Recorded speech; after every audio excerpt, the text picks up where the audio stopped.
Hello students, welcome to our YouTube channel. So today we are going to start our topic that is collecting and organizing data. तो अब हम यहाँ पे data collect करेंगे, उसको organise करेंगे, present करेंगे, इंटरप्रेट करेंगे, लास्ट में हम उसको क्या करते हैं, इंटरप्रिटेशन। उससे पहले हम क्या करते हैं, एनालिसिस। तो चलिए स्टार्ट करते हैं हमारा topic that is collecting and organising data.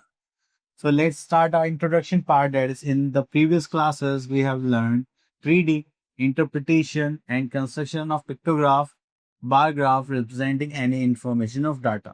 तो हमने क्या करा था, डाटा को देखा था, रीड करना स्टार्ट करा था, इंटरप्रेटिव करना स्टार्ट करा था, देन हमने पिक्टोग्राफ बनाए थे, ग्राफ्स बनाए थे, ठीक है, जो भी हमें डाटा गिवन था. Now we have seen how this pictorial representation of data enables us to get some useful information about the given data at glance. In this chapter, we shall take one more step towards learning how to do this. तो अब हम इसमें थोड़ा सा और आगे जाएंगे और इंफॉर्मेशन लेंगे, ठीक है. तो चलिए यहाँ पर देखते हैं. यहाँ पर हमें गिवन है that is some definitions. So here we are having data, a collection of numerical figures giving some particular type of information is called data. जैसे कि यहाँ पर हमें क्या गिवन है, the marks obtained by 50 students of class out of 20. तो जब भी वैल्यू होगी तभी हम उसको डाटा कंसिडर करेंगे. अगर मैंने कहा कि मेरे पास 5 स्टूडेंट्स का डाटा है, ठीक है, यहाँ पे कितने स्टूडेंट्स आ गए, 5, वैल्यू आ गई. अगर मैं आपसे बोलूँगी I have a data of some students, then we can't consider that particular content in data. Okay. So here we are having raw data. So data obtained in original form is called raw data. That is, data given in the above example is a raw data. हमें नहीं पता ये कैसा नहीं. अगर ये sequence में arrange होता तो हम उसको क्या बोलते, array. So to arrange the data in ascending or descending order is called an array. The tabulation of data, जो हम tables की form में arrange करेंगे, arranging the data in systematic form in the form of a table is called tabulation of data. Next is observation. Each numerical figure in data is called an observation. Then we are having frequency of observation. The number of times a particular observation occurs is called frequency. Okay. So next here we are having frequency and distribution. That is number of times that our observation is repeated. So अगर हम इसको show करते हैं telemarks की form में, that is 1 2 3 4. जैसे ही 5 आएगा तो हम क्या शो करेंगे, ऐसे डायगोनल शो करेंगे, ये 5 रिप्रेजेंट करता है. बाकी आपको पता है 4 बनाना है तो वी आर हैविंग 1 2 3 4. 3 बनाना है तो 1 2 3. 2 बनाना है तो 1 2 और 1 बनाना है तो दैट इज 1. ओके. और अगर आपको 6 बनाना है तो पहले हमें 5 का ग्रुप बनाना पड़ेगा, 1 2 3 4 5 एंड देन 6. ओके. तो ये फ्रीक्वेंसी डिस्ट्रीब्यूशन ऐसे काम करता है, जिसको हम शो करेंगे. हमारे पास आता है height, telemarks and number of girls. ठीक है, तो यहाँ पे हाइट गिवन है, यहाँ पे नंबर ऑफ गर्ल्स गिवन है, और देन यहाँ पे हमारे टेलीमार्क्स गिवन है. So this is our frequency distribution table. So here we are having an exercise that is 21.1. Question number 1, define the following terms, that is data observation, frequency of an observation. Okay. Next is question number 2, a dice was thrown 20 times and the following outcomes are recorded. So arrange the above data in ascending descending order, prepare frequency distribution table. तो चलिए इस question को ही करते हैं हम.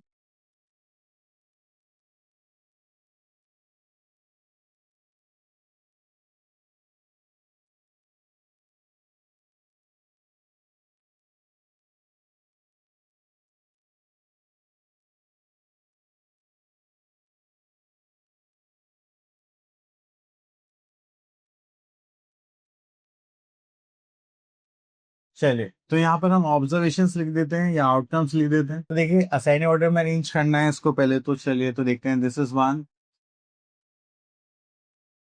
सो this is 1. Wait, इसको थोड़ा ऊपर कर देते हैं. तो यहाँ पर आ गया है फर्स्ट. ओके, 1 2 टाइम्स है. Okay, 1 done. 2 1 2 3 4 5. चलो तो 2 1 2 3 4 5. ओके, देन 3 देखते हैं कितने टाइम्स है. Just like 1, only 1 time. So this is 3 one time. Then 4, 1, 2, 3, 4. So 4 is 4 times.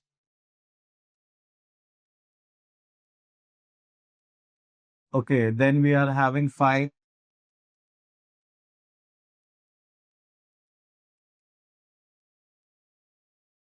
6. So we are having 5 6 times.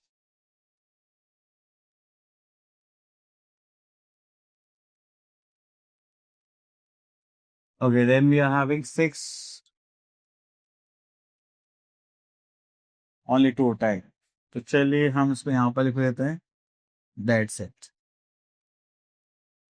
So यहाँ पर हमारे outcomes लिख लेते हैं. That is outcomes. So here we are having telemarks. Then we are having frequency.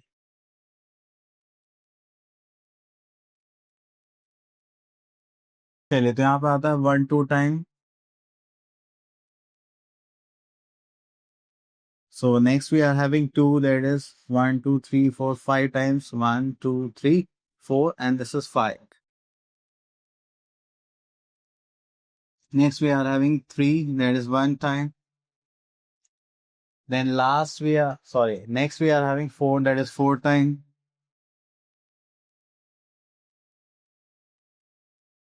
Next we are at 5, that is 6 times.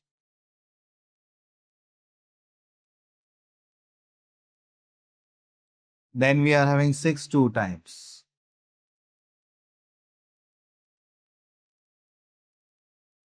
तो चलिए हम इनका टोटल कर लेते हैं यहाँ पर. This is 10 15 16 17 18 19 20. ओके, और हमारे पास यहाँ पर 20 ऑब्जर्वेशन थी. यस, 20 टाइम्स ही बोला गया था. इसका मतलब हमने यहाँ पर टेबल सही बनाई. Okay, clear. तो चलिए यहाँ से क्वेश्चन नंबर 4 और देख लेते हैं.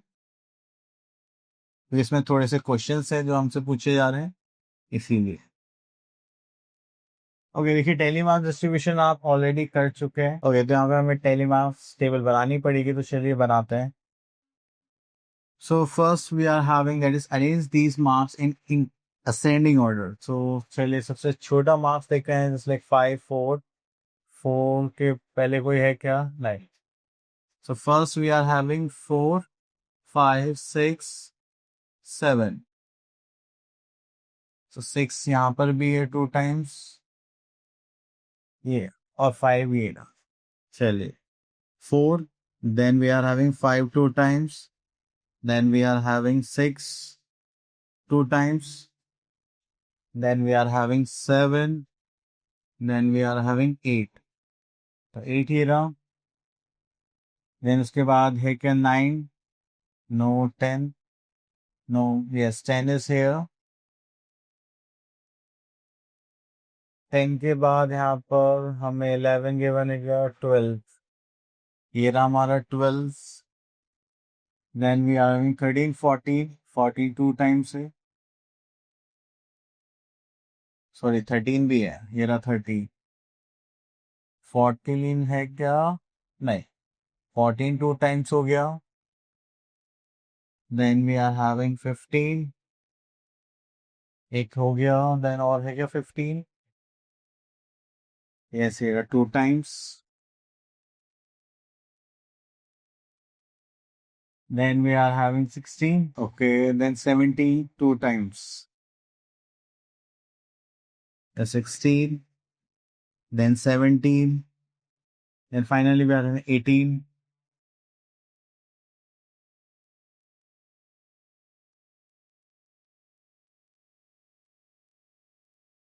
Then we are having 19.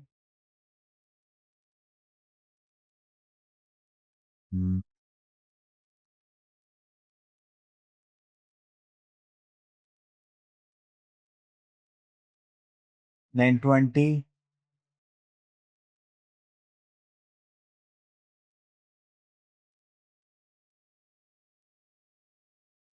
Then we are having 21.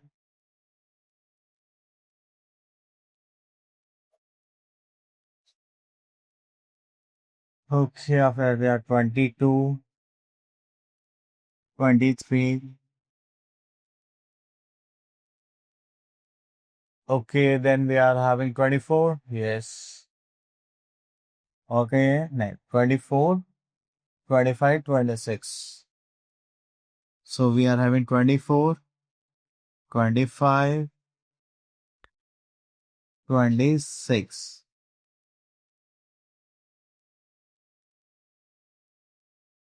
Then we are having 27. Yes. Then, okay, 25 we are having two times. So this is 25, 26. Then we are having 27, एक घेरा, बस.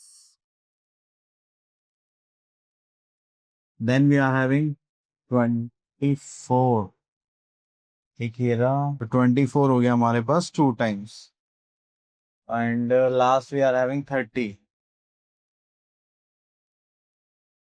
28 नहीं है, ये बच गए. 20 to 29.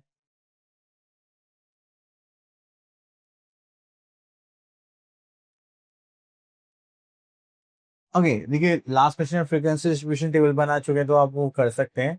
बाकी क्वेश्चंस के लिए मैंने क्वेश्चन पिक करा है तो हम इसको देखते हैं. सो arrange these marks assigned in order. Okay, what is the highest marks? तो हाईएस्ट मार्क्स आपको कितना दिखाई दे रहा है यहाँ पर? सॉरी, ये 30 तो रह गया था. यस, तो highest marks we are having 30. What is the lowest marks? तो लोएस्ट मार्क्स सबसे पहले हमारे पास कितने थे? 4. So how many students obtained marks 20 and more? तो 20 एंड मोर कितने बच्चों को मिले? तो काउंट करते हैं. Just like 1 2 3 4 5 6 7 8 9 10 11 12 13 14. So we are having 14 students. Okay, next is how many students obtain below 10? तो below 10 का है हमारे पास ये रे. Just like 1 2 3 4 5 6 7. So we are having 7. Okay, चल इसके बाद आगे चलते हैं. सो here we are having our next topic, that is arithmetic mean. So arithmetic mean में हम यहाँ पे क्या निकालने वाले हैं? मीन, जिसका फॉर्मूला होगा sum of all observation upon total number of observation. तो हम यहाँ पे क्या करते हैं? मिडिल वैल्यू निकालते हैं. जैसे कि मान लीजिए हमने एग्जाम्स दिए होते हैं तो हमारे परसेंटेज निकल के आता है, एवरेज निकल के आता है, तो उसको हम क्या बोलते हैं? Mean.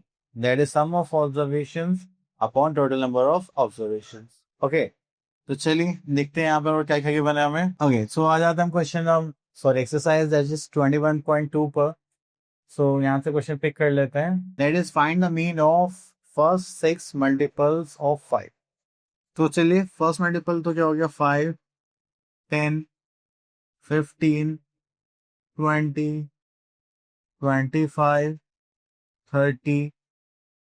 This is 6 multiples of 5. Okay, now we have to find out the mean. So mean का फॉर्मूला क्या हो जाएगा हमारे पास? That is sum of observations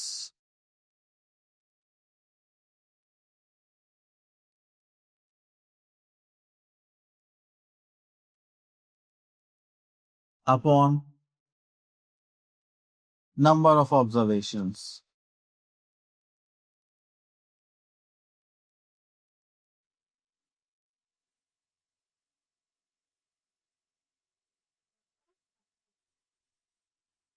अब देखिए सम करते हैं, चलिए इनका.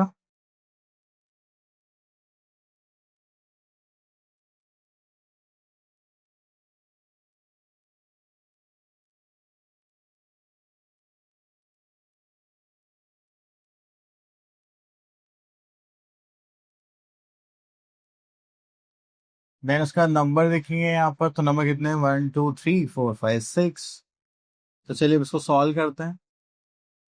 That is 105 by 6. So this is 6 ones are 6, 45, 7 6 are 42, then 30, 6 5s are 30. So we are having mean is 17.5. Okay, तो इसके बाद हम चलते हैं क्वेश्चन नंबर 6 पर. That is the rainfall in millimetre in a village on 7 days is this. तो ये rain के हमें डायमेंशंस गिवन है. कि संडे में 5.6 मिलीमीटर रेन हुई थी, मंडे में 6.8 थी, उससे में 18.3 and so on. Find the range of the, अब हमें सबसे पहले क्या निकालना है, मीन। तो चलिए क्वेश्चन को ले लेते हैं।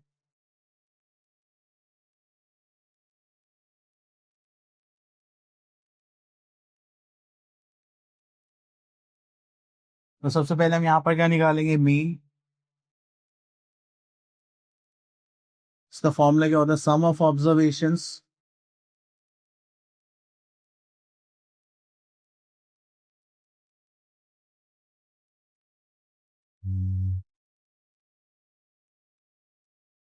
अपॉन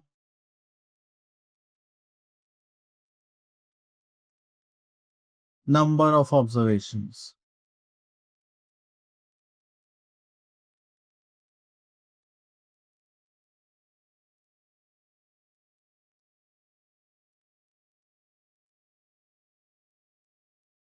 ओके, तो चलिए यहाँ पर आते हैं, दैट इज 5.6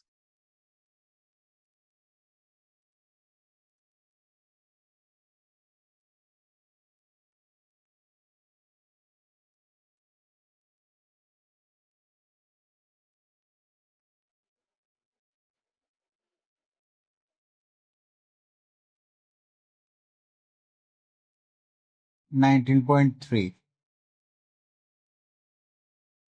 और ये कितने डेज थे हमारे पास, 7। तो चलिए 7 से डिवाइड करेंगे इनको। चलिए इनको ऐड करते हैं सबसे पहले। 65 से बाद पॉइंट्स वाले ऐड करते हैं, जैसे 5, 1, 1.4, 1.7, 2.5 and 3.1।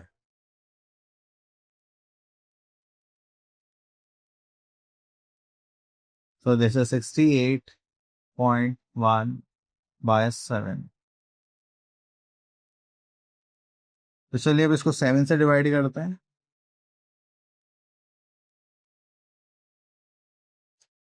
7 9s are 63,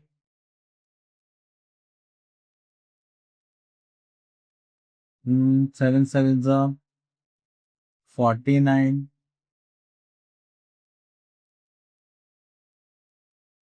7 2s are 14. So we are having 9.72। दिया गया हमारा मीन 9.72 मिलीमीटर।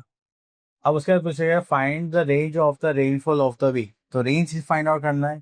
तो इसका मतलब क्या होता है, that is highest minus lowest. तो highest is this is 18.3, lowest we are having 0.4, and so we are having range is 17.9 millimeter. Okay, next is on which day were the rainfall more than the mean rainfall, on which days। तो यहाँ पे number of days बताया गया, 9.7 से ज्यादा cases में हुई है। सो एक तो Tuesday, then we are having Thursday, ये 9.7 है, दैट इज 9.3, तो उसको कंसिडर नहीं करेंगे, बस यही दो देना है। On how many days was the rainfall less than the mean rainfall? तो बाकी बचे हुए 5 days मीन रेनफॉल से कम रहे हैं। ओके, तो ये सिंपल था। Okay, now move to our next topic, that is median. तो अगर हमें मीडियन निकालना है, that is our centre value. Suppose करें आपने एक लाइन में बहुत सारे स्टूडेंट्स को अरेंज करा है और आप उसमें पिक करना चाहते हैं सबसे मिडल में जो बच्चा खड़ा हुआ है। सो उसके लिए हम क्या करेंगे, मीडियन। तो यहाँ पर हमारे पास छोटे से फॉर्मूलेज हैं। तो चलिए पहले डेफिनेशन लिख लेते हैं। The median of a group of observation is the value of the variable which divides the group into 2 equal parts. कि आप वहां से जो मिडिल वैल्यू होगी उससे ग्रुप को 2 इक्वल पार्ट्स में डिवाइड कर सकें। Okay, so the word median is the value that such that the number of observations above is equal to the number of observations below. तो वही इक्वल पार्ट्स में divide करना है कि जितनी लेफ्ट साइड में या राइट साइड में है तो उसके इक्वल होनी चाहिए। So here we are having the steps, that is arrange the observation ascending or descending order. then determine the total number of observations, that is n. जो total number of observations होगी वो क्या होंगी, हमारी n होगी.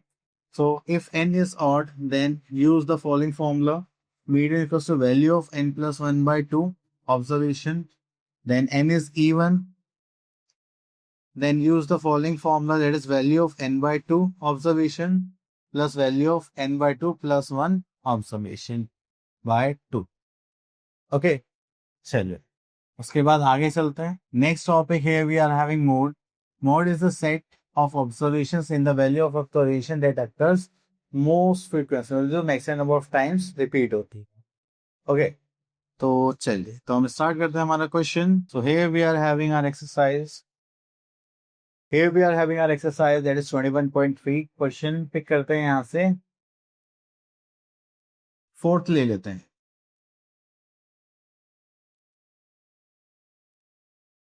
So here we are having the heights in centimeter of 11 girls of class 7 are as follows. तो चलिए यहाँ पर देखते हैं 11 girls की हाइट्स की बने. तो सबसे पहले हमें मीडियन निकालने के लिए अरेंज करना पड़ेगा असेंडिंग ऑर्डर में. तो यहाँ पर एक सबसे छोटी हाइट क्या है, 141 नहीं 136. So we are having 136, then 140, इसके बाद 141, then 142, 143, then we are having 144,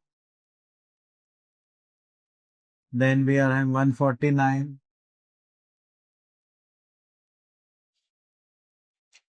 sorry यहाँ पे 145 भी था, तो चलिए इसको कर लेते हैं 145, then 149. Okay, then 151,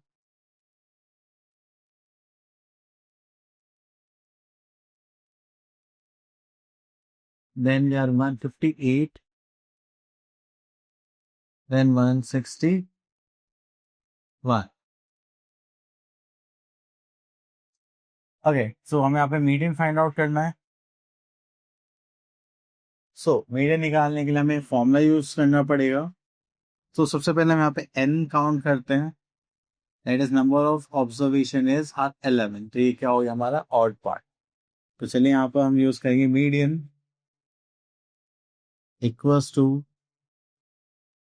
size of n plus 1 by 2 term. Okay, तो यहाँ पे 11 है. So we are having size of 11 plus 1 by 2 term.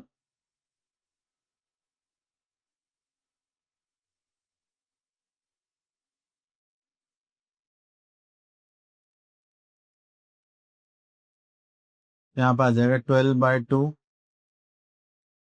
That is 6th term. Okay, तो साइज ऑफ 6 टर्म क्या है यहाँ पर, तो वो देखते हैं, दैट इज 1 2 3 4 5 6. सो ये जो 144 है क्या हो गया हमारा median. So median is 144 centimetre.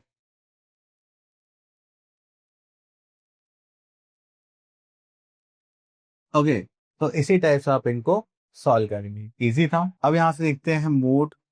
Question number 7 में find the mode of the following data. तो आप देखिए अलग अलग ऑब्जर्वेशंस के बाद हम यहाँ से थर्ड पार्ट देख लेते हैं. अब यहाँ पे सबसे मैक्सिमम टाइम्स आपको क्या रिपीट होता हुआ दिखाई दे रहा है. अब देखिए यहाँ पर 35 2 टाइम्स हो गया, 36 भी 2 टाइम्स हो गया, नहीं 3 times, 4 times. So 36 4 times repeat हो रहा है. तो maximum number of times 36 occur हो रहा है. तो यही क्या हो गया हमारा मूव.